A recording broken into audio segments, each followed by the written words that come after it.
Pagdarating sa India, this is controversial. Pagkita nila nasa kitchen ako, o labas ka sa kitchen, anong ginagawa mo dyan? Pang babae yan, ganon. Anong big deal pagluto mo sa asawa mo? Para sa akin, hindi naman yan big deal. Para sa akin, this is parang sharing mo your part of responsibility. Parang ganon. Parang if you will cook, anong big deal do? Asawa mo na eh. Hindi daw corned beef to. Pula na manok daw. Ulitin ko sa Hindu, bawal ang corned beef.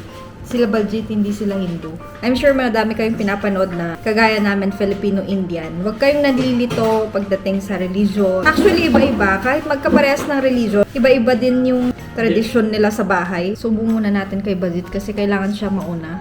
Kasi siya yung buntis eh. Ako yung luto, hindi ako buntis. Na-fix na. Oh?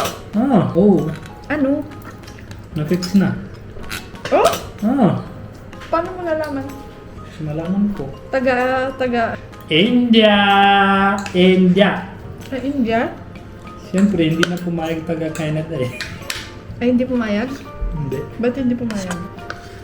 Wala daw talent. Ano daw talent niya? Hindi lalaki? Eh, wala talaga. Pogi lang.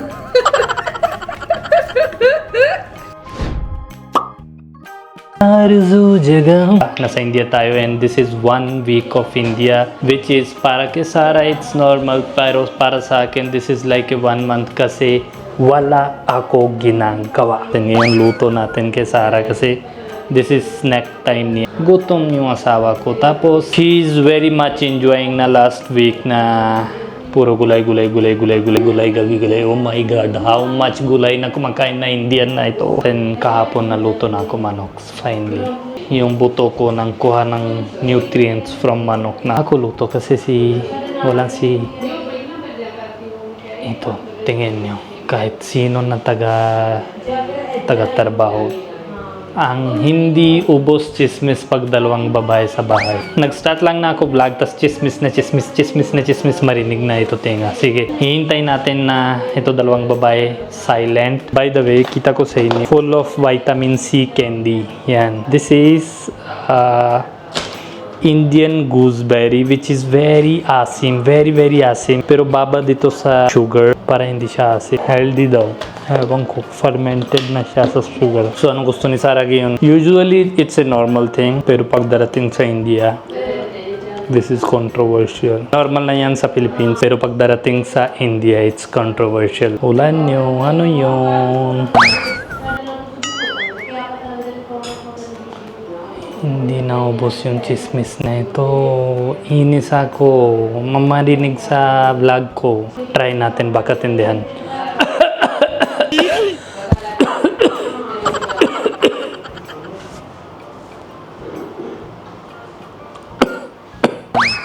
Stop na. Stop. Bakit naingay puro na marinig ko? Ngayon pag stop ng bibig, gumagana na yung machine ni Mami. Oh. Tingin nyo. Wait lang. Hindi sila masaya pag vlog ako. Parang gusto nila na disturbo ako. Sige, luto na natin. Huwag na tayo madami chismis. So, baka iba yung bago viewer comment sila na, ay, bawal sa inyo ito, bawal sa inyo ito. Sa Hindu religion, it's parang alam niyo diba ng God nila yan, pero I respect lahat ng religions, pero si Sarah galing sa country na yung culture nila kumakain ito, diba? So no hate. Ulit na ito naman chismis. Pag tumigil na yung machine niya, yung bibig na lang. Yan, kita na. Ang sarap talaga pag chismis. Tingin. Wow. So, syempre, beef, kailangan yung kanin. So, traditional way na luto ng kanin sa pot, hindi sa rice cooker. Ngayon araw, ako nakuha yung position ni Sarah. Hindi siya. Marinig ko ng konti-konti chismis. Si chismis sila yung maid. Kasi yung ngayon, hindi siya stay dito. Alam niyo, di ba? Paano ikot yung chismis dito? Yung chismis niya kay Mami yung kapitbahay. Mami yung chismis dito pupunta sa kapitbahay. Kailangan natin tago yung panggalan na ito ng luto natin. Baka abot na ito sa kapitbahay kasi yung kapitbahay hindi sila, alam mo, di ba? Religious yan. Tapos this is very dangerous. Very dangerous ito luto sa India. Pero hindi sa bawal ito sa lahat It's not legally bawal or something. It's just religious. Then we should respect everybody's religion when we are staying in same country or same. So, balance ko lang yan ha. Respeto ko din yung religion na Hindu friends ko. Respeto ko din yung culture ni Sarah. So, gitna lang. Sa bahay lang pwede ito. Hindi ako force yung ibang family members ko na kumakain sila. Sa Philippines, kain ako. Walang problema. Siyempre, yung culture na doon. Culture na dito yung follow ko. Si Sarah din follow pero minsan lang. Di ba yung cravings na minsan hindi mo na control. So, dadala namin ito sa Philippines. From Philippines na ito galing. It's not bawal. It's just para when they're staying here, parang from the puso nila, they're, di ba? Gets niyo yung feelings ko. You should know how to balance in two culture. The interracial marriage is always balancing two cultures, balancing two religions. Everything is about balance. It's not only interracial marriage, sa buo na. So first time na try ko ito, I was in India. Meron ako unfortunate relative sa Philippines. Siya nadala ito dito noon time. Babati-bati kami. So siya nang try. Pero that time I did not like kasi hindi siya marunong maayos na luto. Pero when I was in Philippines, na-try ko different recipes. It comes outstanding pag may ginagawa mo ng masarap na luto. So ngayon gawa natin masarap na luto kay Sarah. Meron already dito garlic and chili. So dagdag natin yung sabuyas and patata. Tama na? Chop-chop ko na lang. 1 week pa lang kami dito. It's just 1 week, di ba? I feel like already miss ko na yung Philippines. Yung ginagawa ko doon. Sabi ni Sarah, na miss mo yung pasyal-pasyal mo. Miss mo yung sakyan mo. Miss mo yung gala-gala mo with friends. Pero hindi naman ganun. Everything sa Philippines, now I miss. Tapos pag doon ako, I miss India. Hindi ko alam anong gusto ko. Means I love both places. It's just doon I miss Indian food. Dito I miss Filipino food. Like I'm craving for inasal, adobo, sinigang. We can cook here, pero yung authenticity is, miss ko yung tama na mami. Parang tahi na siya ng buong kan namin ng ngayong araw. Sige na. Chap-chap ko muna sa buyas bagong bumabalik dito. Siyempre, pagluto masarap dapat may sabuyas na. O, di ba? Yan na yung sabuyas natin. Chap-chap. Chap-chap. Hindi ko alam anong klase sabuyas sa India. Ang tusok sa ilong tapos sa mata. Isa lang na sabuyas ng chap-chap ko parang yak-yak na agad. Iba talaga ng sabuyas sa India. Strong yung lasa. Uy, yung rice. Buti hindi sunog. Kasi history ko is, whenever I cook rice, then my wife can say, wag ka na luto, sunog ka na lagi. Then, let's cook the controversial food ngayon. Bago magmalaman na, joke lang, wala sila problema. Kahit anong luto, they know. Sa kanila din galing yung thinking ko na ito that everyone should have their freedom of culture na sila bubuhay kasi syempre si Sarah ang buhay sa Filipino culture. This is so how can I judge their food? Dati kita ko sa Philippines madami sila kumakain na diretso. Yung buksan na yung packing tapos diretso na kumakain. That is also okay. Depende sa iba-iba, diba, lasa. Para sa akin is parang pag may konti dagdag flavor is mas tasty. So first ingredient natin is syempre walang ghee. Ghee na tayo. Pag ako gisa-gisa, diba yung beef na ito, dagdag ko konti mustard seed. Wag niyo sabi kay Sarah, this is top secret. Ganyan siya, malit na lit. After that, patates. Konti luto ko pa para soft sila inside. Mamaya yung sabuyas. Yan. Walang lagay masyado powders, pero walang coriander powder. So nice. Yung beefy amoy, babawas siya ng beefy amoy. Before ngayon, diba, nagluto ako para kay Sarah. Now it's super normal para sa akin, like dati when I was in India, kahit si mami na help ako kay mami, pero that was not considered as act of a man. Man should not go to kitchen. Ganyan yung setup sa bahay dati. Kahit help din si daddy, pero other uncles ko, kasi joint family kami, diba? Pag kita nila nasa kitchen ako, labas ka sa kitchen, anong ginagawa mo dyan? Pang babae yan, ganon. And especially if you are cooking para sa asawa mo, it was like you are not a manly person. Ganon, diba? So, hindi ka na manly person. Ganyan yung kinakonsider nila. Pag nasa Philippines na ako, doon ako konti-konti na, di ba, hawakan na yung bag na yung asawa mo. Ako kasi hindi ako hawak na bag na Sara. Dati, palit na pala yung topic natin sa luto. And since starting na ko luto para kay Sara, parang sa akin, it cannot describe you are manly or you are not manly. It describes na paano yung respeto mo yung partner mo. 'Di ba? Anong big deal pagluto mo sa asawa mo? Para sa akin, hindi naman yan big deal. Para sa akin, this is parang sharing mo your part of responsibility. Parang ganon. Parang if you will cook, anong big deal do? Asawa mo na eh. How you can be manly? Kita mo yung asawa mo buntis. Kita mo yung asawa mo pagod. Kita mo yung asawa mo doing other work. And ikaw sabi mo, hindi ako luto kasi man ako. Hindi pwede yan. You should take care na dyan na asawa mo din. Alam niyo, one thing is also, India is parang religious na dito yung beef, di ba? Bawal din sa Hindu religion. Pero tingin niyo yung beef export share na India. Ang laki pa rin. Don't know how, kasi sa south side, hindi ako kwento. Kasi takot din ako sa kwento. I don't want to hurt anyone's emotions or something. Pero the truth is, malaki ng beef export din na India sa Arab countries. Yung iba, ginagawa nila ito business. In name of protection, they collect money, their own development kaysa development para sa, alam niyo, di ba? Yan, coriander powder na. Wow, iba talaga umuwi na yung coriander powder. Fresh kasi ito, galing sa bahay. Hindi sa... Iba talaga umuwi niya pag may garlic beef. Yung dati kasi, yung isang beef na red kulay na, yun yung kumakain ko. Beefy smell siya. This smells so good. This is so nice. Oh my God.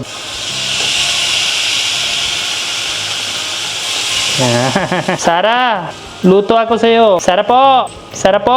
Kailangan natin konti inisin siya. Kung ulit-ulit ko Sara, trigger yung inis niya. Pag trigger yung inis niya, malaki yung boses niya. Pag malaki yung boses niya, ang sarap sa tinga talaga. I enjoy it lot. I enjoy to make her inis and then she shout on me. And that shouting feels like, sa akin pa rin yung mahal niya. Ganon, di ba? Sarap. More sarap than this. So, kailangan natin inisin. Sara! Sara! Sara! Lapit na. This is working very fine. Try mo, inis mo yung asawa mo. Then, yung bibig niya. So satisfying. Sarap. Kulang yung chili. Dagdag ko ba? Huwag na lang. Ito sugar lagay natin kasi yung beef na konti caramelize. Oh my God.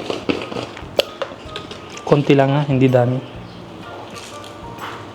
Sara! Marinig niyo Marinig niyo ba? Punta na! Sara! Naluto na ako. Hindi mo talaga nang care sa luto ko. Sara! Hindi rin pwede over yan Pag over na, boiling na yun. Hindi yun maganda for health. Dito ka na? Ano ba? Wala. Miss ko lang. May kanin ako. Opo. Kailan na ako luto sa'yo walang kanin po? Oo. Dahil sa'yo naubos lang lahat kanin namin. You know, Punjab was the first state to produce 40% of rice of India. Dahil sa'yo, it's just 10 to 20% lang natira dito. Nagsawa na ako sa gulay ulit. Corn beef ulit ng isang beses, isang buwan. Isang beses, isang buwan. Tapos, Isang buwan? Oo. Ano sabi mo ulitin? Mabaho ba? No? It's very garlic smell na Masarap yung ito kaysa yung dati. Yung red na This is very nice. Kaya na lugi ako sa'yo. Gusto mo lagay ko vinegar konti? Hindi. Anong vinegar? So, today naka-dress ako. Char. Feeling gero talaga. Hindi ako nagde-dress. Bira ako mag... Mas masarap konti tayo.